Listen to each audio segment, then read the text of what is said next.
함께 공독하겠습니다. 그런즉 우리가 무슨 말을 하리요? 율법이 죄냐? 그럴 수 없느냐?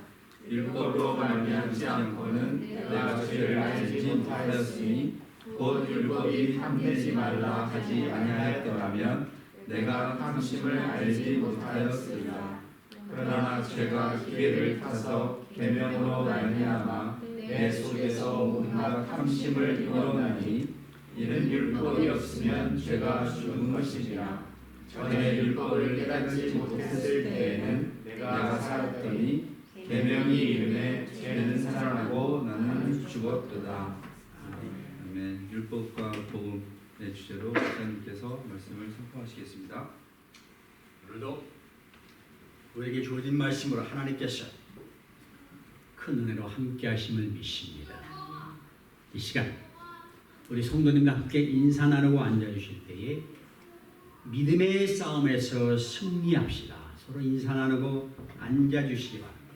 믿음의 싸움에서 승리합시다. 오늘 이곳에 계신 분마다 믿음의 선한 싸움을 싸워 승리하는 여러분 되시기를 주의 이름으로 부탁을 드리겠습니다. 오늘도 우리 예배를 받으신 주님이 이 시간 우리 가운데 함께 하십니다. 그 주님께 다 함께 손을 들어 할렐루야의 영광 드립시다. 할렐루야, 할렐루야. 할렐루야. 할렐루야. 교회에 다니는 많은 사람들이 나도 한번 잘 믿어보고 싶다 하는 마음들이 있습니다. 그러나 그 마음과는 달리 신앙생활을 할수록 어떤 벽에 부딪히는 것을 느끼게 됩니다. 여기에는 자신의 부족함, 성경에 대한 무지함, 주변의 이욕 등 많은 원인들이 있습니다.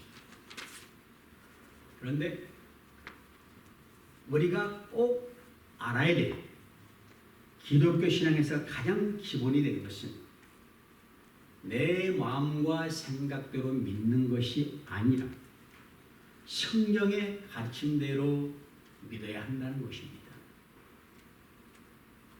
믿음은 영적인 싸움입니다. 한 사람이 예수 그리스도를 가까이 하고자 할수록 더 많은 난관에 부딪히게 됩니다. 사탄은 우리가 생각하는 것 이상으로 더 집요하고 더 강하게 우리를 믿음의 길에서 떨어지게 만듭니다.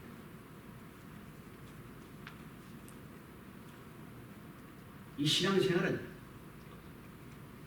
심오한 진리 하나를 배우거나 터득한 것으로 끝나는 것이 아닙니다. 끊임없이 성경적으로 사고하고 성경적으로 행동하는 법을 배워가면서 자신을 쳐서 주님 앞에 복종시키는 것입니다. 이것이 한순간이라도 방심하면 하나님의 말씀으로부터 벗어나 걷잡을 수 없는 죄악의 낭떠러지로 떨어지고 맙니다. 결국 신앙생활은 어둠의 세력과 치열한 영적인 싸움일 수밖에 없습니다. 그러므로 맹목적 열심이나 자기 지식과 감정에 의존하는 신앙은 결코 온전한 믿음으로 성장할 수가 없습니다. 오늘 말씀을 듣는 자마다 하나님의 뜻을 깨닫고 그 뜻에 순종으로 성숙한 신앙이 되시기를 주의 이름으로 부탁을 드리겠습니다. 지난주 우리는 혈로 역정의 주인공인 크리스찬 좁은 문을 지나 해석자의 집으로 도착을 했습니다. 거기서 매우 특별하고 귀한 그림을 감상하는 것으로 은혜를 나눴습니다. 그 그림의 주인공, 우리의 신앙을 기도하고 이끄는 목회자를 의미한다 그랬습니다. 성령께서는 성도들을 진실한 주님의 종된 목사에게 이끄시 복음을 바로 듣고 깨닫고 구원을 얻게 하신다. 그렇게 말씀을 전해드렸습니다.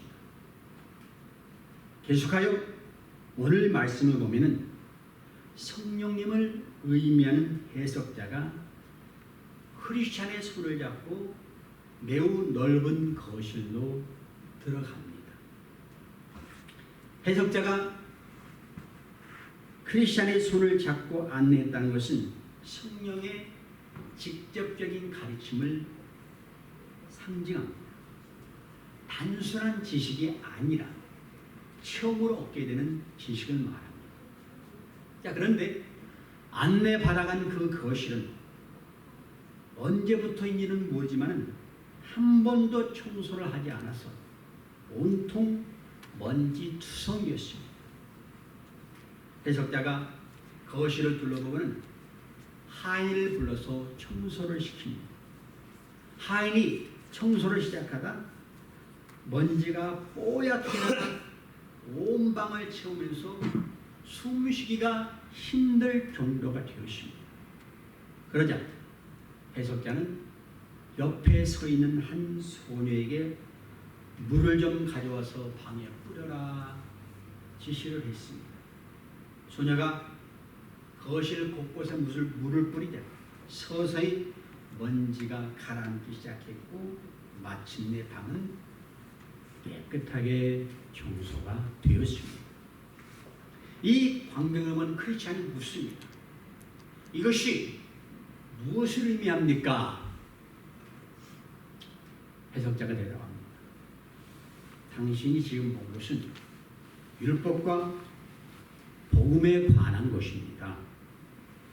이 거실은 복음으로 한 번도 깨끗해진 적이 없는 부패한 사람의 마음이고 먼지는 인간의 원죄를 비롯한 죄와 죄로 인한 내면의 부패를 의미합니다.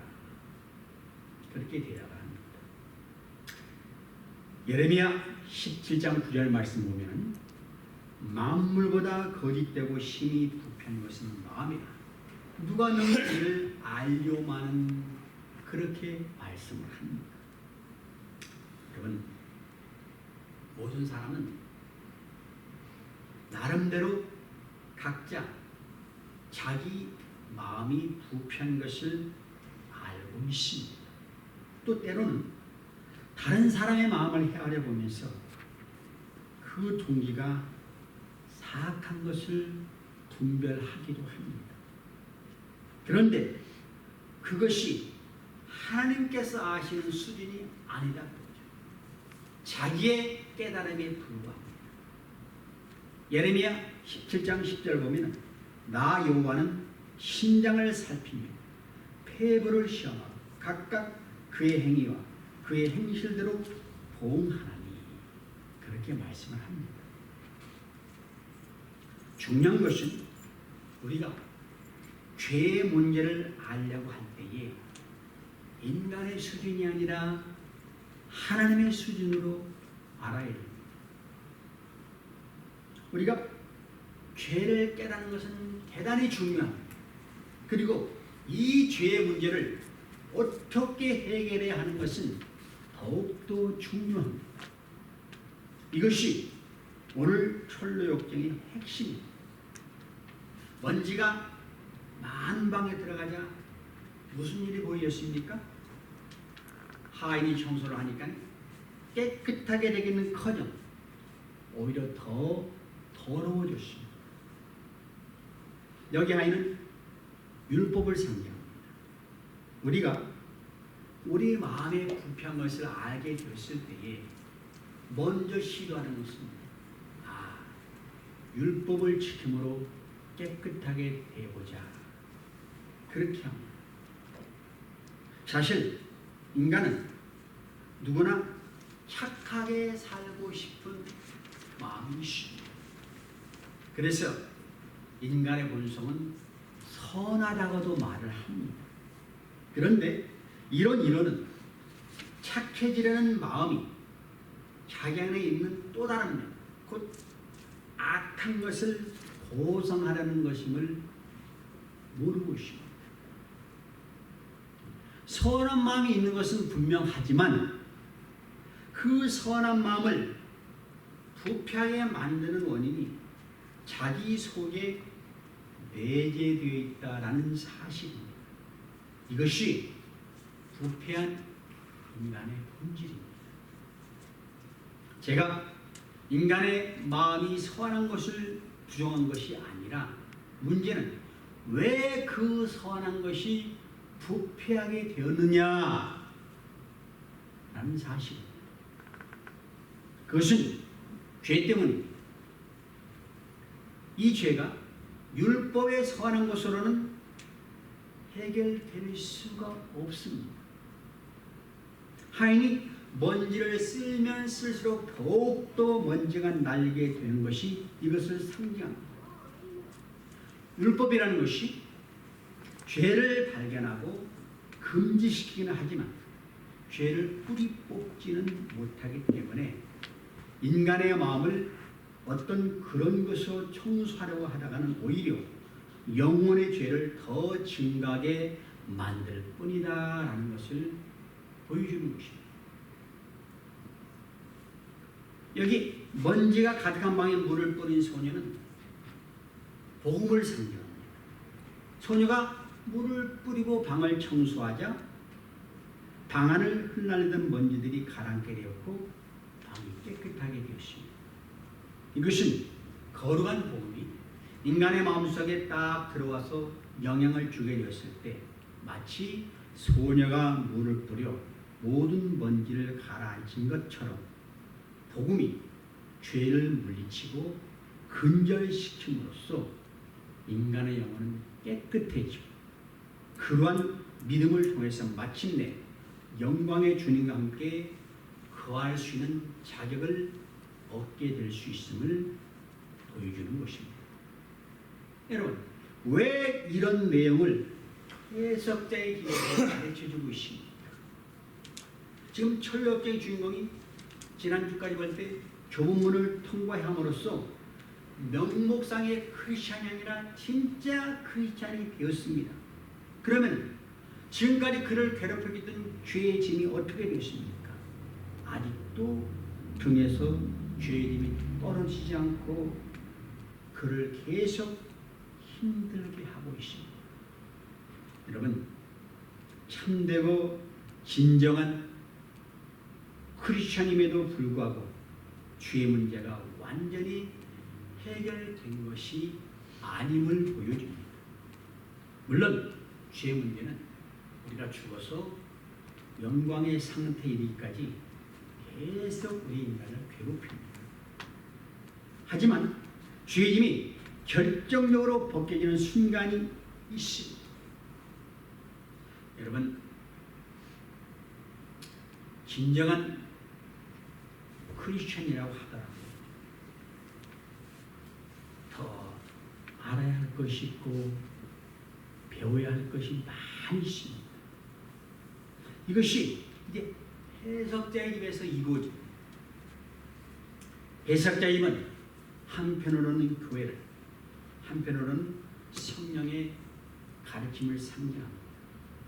교회 안에서 행해지는 설교와 가르침을 통해서 성령께서 역사하실 때 죄의 짐이 벗겨지는 은혜를 체험하게 된다라는 것을 여기 앞으로 우리가 살펴보게 됩니다. 그렇게 배워야 될 사항이 먼저 율법과 복음의 관계입니다. 율법이 뭡니까? 간단하게 말하면 하나님의 법입니다. 하나님께서 출애굽한 이스라엘 백성에게 주신 계명입니다. 왜 이것을 주셨는데 하나님과 이스라엘 백성이 시내산에서 율법을 통해서 언약을 가집니다. 그래서 너희들은 나의 백성이 되고 나는 너희의 하나님이 되리라. 이렇게 약속하셨습니다. 그런데 우리가 알아야 될 것은 모세가 율법을 하나님으로부터 받기 전에 죄는 이미 존재해 있었습니다. 그러나 사람들은 죄를 죄로 알지를 못했습니다.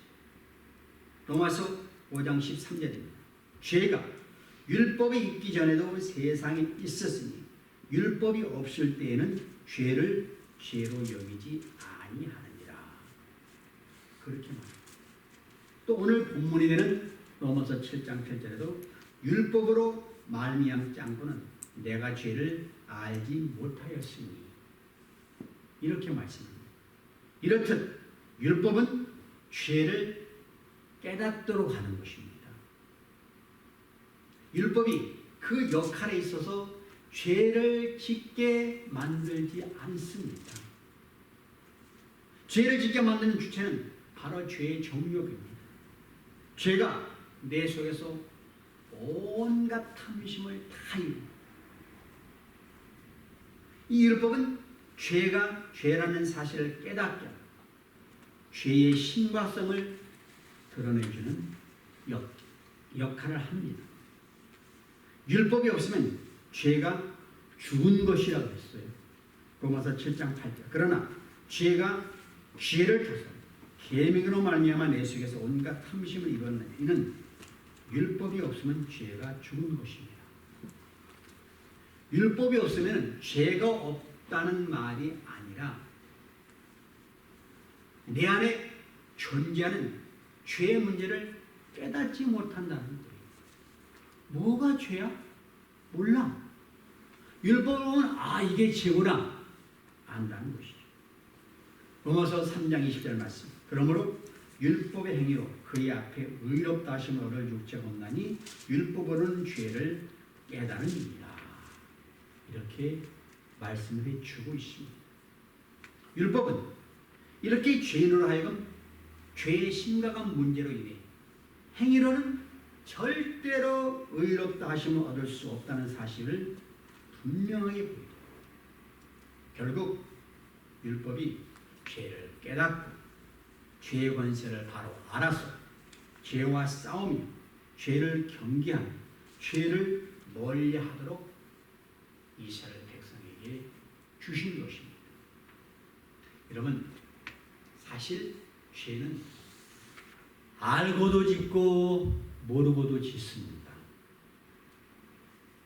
내가 하는 행동이 말이 죄인 것을 알면서도 멈추지 않습니다. 그것이 악한 세상을 사는 사람들의 실제 모습입니다. 그들은 하나님 두려워하지 않습니다. 하나님 무시합니다. 조롱합니다. 하나님 보란 듯이 죄를 지십니다. 그리고 나중에 이것이 죄인 줄 몰랐습니다. 그렇게 변명합니다. 아닙니다. 죄인 줄을 알면서도 죄를 지으며 사는 사람들이 대부분입니다. 그들이 먼 날, 아니 어쩌면 실제로 바로 코앞에 내일일 수도 있는데 그가 죽어서 천국에 갈지 지옥에 갈지는 관심이 없고 죄를 지을지라도 지금 당장 즐겁게 사는 쪽을 택합니다. 마귀는 얼마나 간교한지